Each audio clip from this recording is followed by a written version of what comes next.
So guys, কুকুরটার সাথে এরকম হয়ে যাবে আমরা ভাবতেও পারিনি।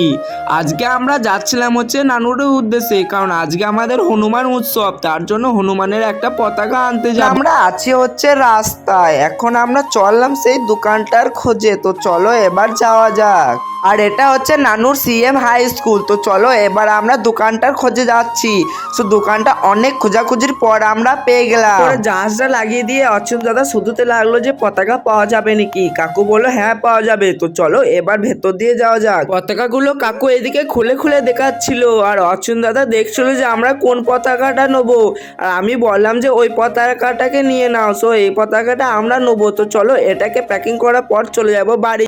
আর এইদিকে আমাদেরকে কেরিতে ভরে দিয়ে দিল পতাকাটা। আর দাদার কাছ থেকে আমি একবার পতাকাটা চেয়ে নিলাম। দেখতে পাচ্ছ, এটাই আছে হচ্ছে আমাদের পতাকাটা। তো চলো এবার যাওয়া যাক হচ্ছে বাড়ির উদ্দেশ্যে। আমরা এখন বাড়ি যাই, আর তোমরা আমার চ্যানেলটাকে একবার ফলো করে দাও। টাটা বাই বাই, ভালো থেকো সবাই।